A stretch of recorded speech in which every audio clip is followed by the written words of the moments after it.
Say a word to anyone and I swear, your father will regret it, Uncle Tony hissed, his voice laced with menace. Chioma's body shook as fresh tears spilled down her cheeks. Uncle, please. I beg you, she sobbed, her voice barely above a whisper. Chioma sat on the balcony, her eyes fixed on the orange hue of the setting sun. The gentle evening breeze brushed against her skin as she sipped a cold bottle of malt, a reward for acing her final secondary school exams. The world felt perfect, or at least that was what she believed. At 18, Chioma had her life mapped out. She was brilliant, ambitious, and full of dreams.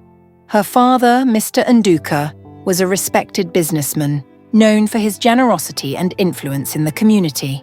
He often boasted about his only daughter, calling her his pride and joy. Her mother, Madame Esther, was more protective, always reminding her to be careful around men. But there was one man who had always been an exception, Uncle Tony. He was her father's closest friend, practically family. He had been in their lives for as long as Chioma could remember. Whenever he visited, he brought her gifts, jewelry, expensive perfumes, and even a laptop when she turned 16. He laughed with her father over bottles of beer, gave business advice, and played the role of a perfect family friend. Chioma never once questioned his intentions. That evening, her parents were preparing for a business trip to Abuja. Chioma, remember to lock the doors early, her mother reminded her, adjusting her scarf as she gathered her handbag. And don't open the door for anyone except your father's people. Yes, Mummy, Chioma said, rolling her eyes playfully. Mr. Nduka laughed. Let her breathe, Esther. Chioma is a grown woman now. She can take care of herself. Her mother sighed. That's what worries me. Chioma waved them off as they entered the car. She had planned a quiet evening, just her, a plate of jollof rice, and her favourite TV show. The house felt strangely large and silent without her parents, but she welcomed the peace. Barely an hour later, her phone rang. It was Uncle Tony. Chioma, my dear, I just spoke to your father. He told me they travelled. How are you? I'm fine, Uncle, just at home watching TV. Good, good. I was actually in the area and thought I should check on you. You know, make sure you're safe. Chioma hesitated for a second, but Uncle Tony had always been like a second father. All right, sir, you can come. 10 minutes later, the doorbell rang. She opened the door to see him standing there, smiling, dressed in his usual neatly ironed senator wear. He carried a bag of suya and a bottle of soft drink. I got you something. You young people like spicy things, right? He joked, stepping inside. Chioma grinned, accepting the bag. Thank you, Uncle. He made himself comfortable in the living room, loosening the first button of his shirt. They talked for a while, about school, her plans for university, and how proud her father was of her. Chioma felt at ease. She had known him all her life. Until something changed. She first noticed it when he asked her to sit closer. At first, she thought nothing of it, but then his hand brushed against her thigh, too long to be accidental. She shifted uncomfortably. Uncle, I should start locking up soon, it's getting late. He smiled, but there was something in his eyes she had never seen before.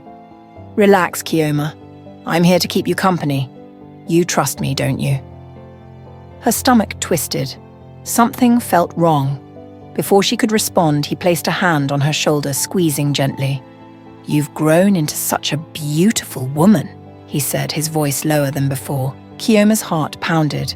I think you should go now. Uncle Tony's smile faded. What's the rush? You're making me feel unwelcome. He leaned in. Chioma tried to stand, but he grabbed her wrist. The air in the room shifted, thick with something dark and suffocating. Panic surged through her. Uncle, please! His grip tightened. And then, before she could scream, he pushed her down onto the couch. Chioma struggled, kicked, begged, but he was stronger. The smell of sweat, the weight of his body, the sound of her own shattered voice, everything blurred into a nightmare she couldn't escape. When it was over, he stood up, adjusting his clothes as if nothing had happened. Chioma lay frozen, her body trembling. She felt broken, her soul ripped apart. Uncle Tony looked down at her, his face blank. Then, as if remembering something, he leaned in and whispered, "Tell anyone, and I swear your father will regret it." And then he walked out, leaving her in a silence that screamed louder than any words could. Chioma withdrew from everything. She barely spoke. She barely ate. She didn't return calls from her friends.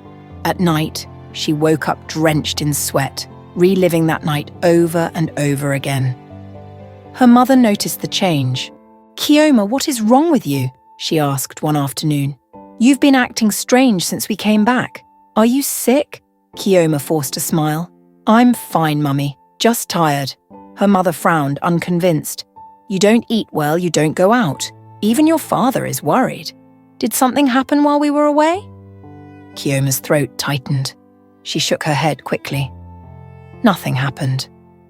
"Are you sure?" "Yes, Mummy." Her mother studied her face for a long moment, then sighed. "Okay, but if something is bothering you, you know you can tell me, right?" Chioma nodded. That night she sat in her room, hugging her knees, staring at the walls. Her mother's words echoed in her mind. "You know you can tell me, right?" She wanted to. She wanted to scream it out, to let the truth spill from her lips, but every time she thought about it, her body froze. She remembered Uncle Tony's voice, that low, dangerous whisper. "Tell anyone, and I swear your father will regret it." What did he mean? What could he do? Her father was a strong man, respected by many. But Uncle Tony was powerful too. He had connections. Chioma lay down, pressing her hands to her ears, willing the thoughts away. The next morning she forced herself to act normal. She got up, dressed, and sat with her parents at breakfast. She even tried to eat. Her father smiled. "That's my girl. You've been looking dull these past days." Her mother glanced at her, still suspicious, but said nothing. Then the doorbell rang. Chioma's stomach dropped. Her mother stood up to answer it, and when she opened the door, Chioma saw him. "Uncle Tony." He walked in, smiling as if nothing had happened. "Ah, my people," he greeted, his voice full of cheer. "How was your trip?" Her father shook his hand. "Good, my brother. It's been a while. Come, sit." Chioma gripped her spoon so tightly her fingers hurt. "Chioma, my dear." Uncle Tony's eyes settled on her. "You look so beautiful today." She wanted to run. She wanted to scream. But she forced a smile and nodded. She couldn't let her father see. The men laughed and talked while Chioma sat frozen, barely breathing. Every second felt like a nightmare. Then, as her mother walked into the kitchen, Uncle Tony leaned closer just enough for her to hear. "Good girl," he murmured. "Keep it that way." Chioma's hands trembled under the table. That night she cried herself to sleep. Weeks turned into months, and Chioma continued to live in silence. But it didn't get easier. It got worse. She started feeling sick every morning. At first, she thought it was stress, but then she missed her period. Panic consumed her. She waited, hoping it would calm, but it never did. One evening, while her mother was cooking, she finally asked, "Mummy, if someone misses their period, what does it mean?" Her mother turned sharply. "Why are you asking?" Chioma's hands felt cold. I heard someone talking about it." Her mother exhaled.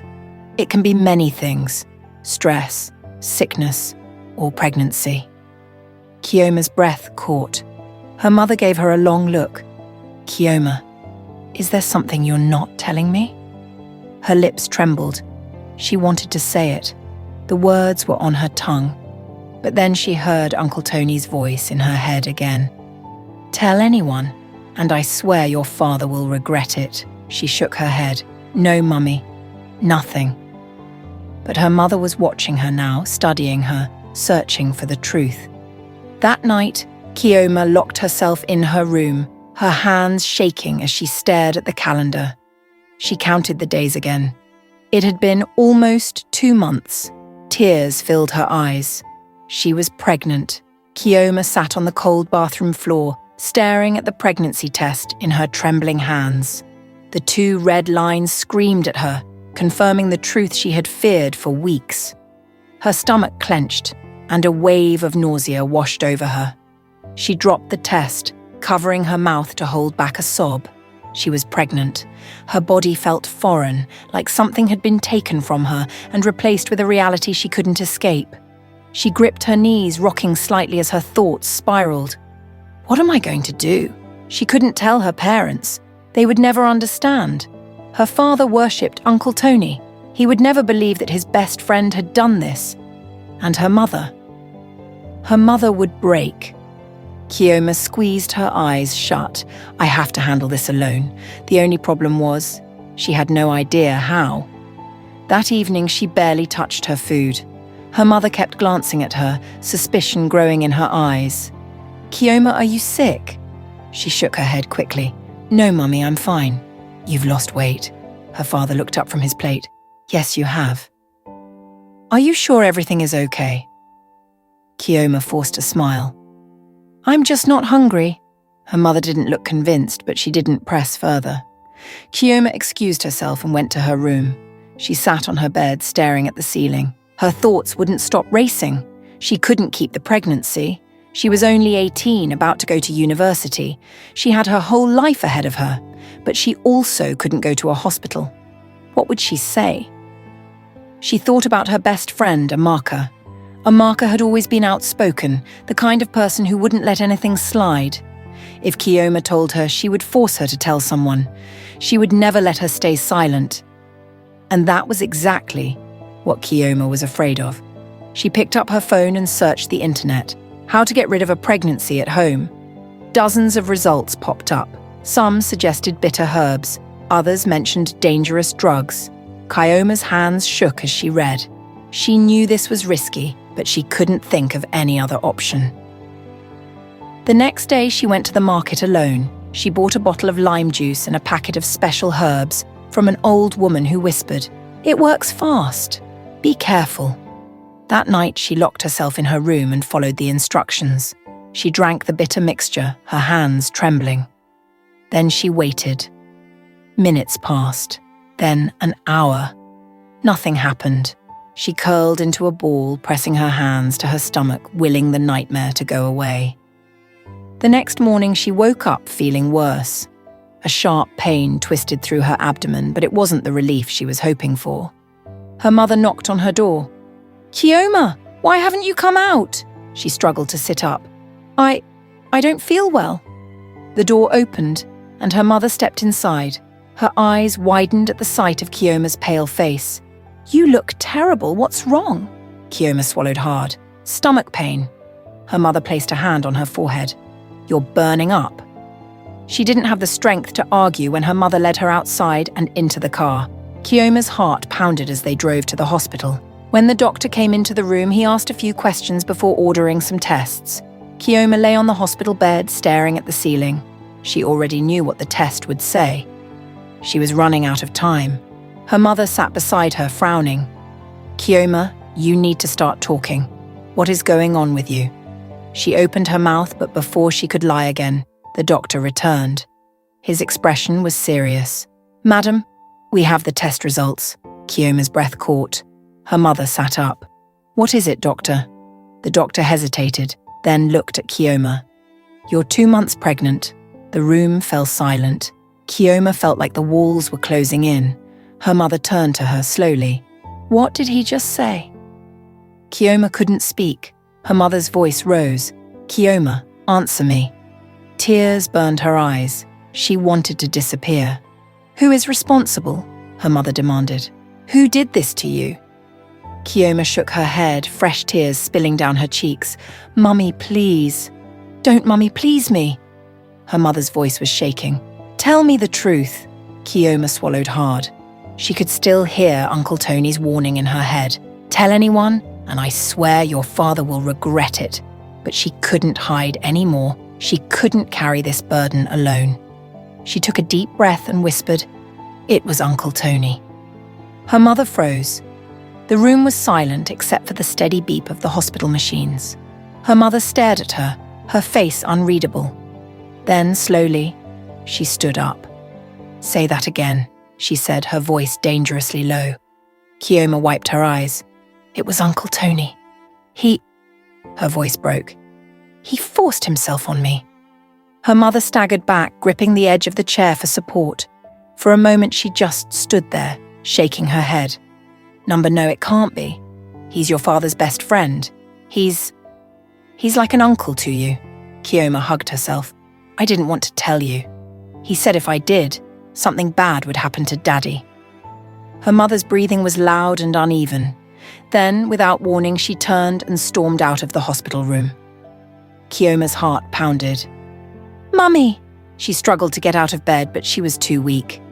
The doctor stepped forward. Madam, please calm down. But her mother was already gone. Chioma knew where she was going. Panic flooded her. Her mother was going home, and Uncle Tony would be there. Chioma struggled to get up from the hospital bed, but her body felt like lead. The weight of her mother's reaction crushed her chest. Her mother had stormed out, and Chioma knew exactly where she was going. Home, where Uncle Tony could be. Panic surged through her veins. She needed to stop her. She swung her legs over the side of the bed, wincing as sharp pain tore through her abdomen. The doctor rushed to her side. You need to rest, he insisted. No, she whispered, her voice shaking. I have to go home. The doctor exchanged a worried glance with the nurse. We can't discharge you yet. Chioma clenched her fists. Please, I have to go. The doctor hesitated, then sighed. Fine, but you need to return for a proper checkup. Chioma barely heard him. She was already reaching for her phone. Her fingers trembled as she dialed her father's number. It rang. Once, twice. Then his deep voice answered. Chioma, why are you calling? We're entertaining guests. Her blood turned cold. Guests? Her breath hitched. Daddy, is Uncle Tony there? Of course. Why? His voice was cheerful. Your mother just rushed in like a madwoman. I don't know what's wrong with her. Her stomach twisted. She opened her mouth, but before she could speak, she heard a crash in the background. Then her mother's voice screaming, You monster! You destroyed my child! A loud thud, a grunt, then her father's angry voice. Joy, what is wrong with you? Have you lost your mind? Chioma's heart stopped. She clutched the phone. Daddy! Mummy knows. She knows what he did to me. Silence. Then a chilling pause before her father spoke again. What did you just say? Her lips trembled. Daddy? Uncle Tony. He forced himself on me. Her father didn't speak for several seconds. Then, suddenly, the line went dead. Chioma gasped. Daddy! Daddy! The nurse grabbed her arm. What's wrong? Chioma shook her head wildly. I have to go. Now! The doctor sighed, handing her the discharge papers. At least let someone take you home. She didn't wait. She ran out of the hospital, ignoring the dizziness that blurred her vision. She hailed a cab, shaking so hard the driver kept glancing at her in the rearview mirror. Are you okay, young lady? She barely whispered. Just drive.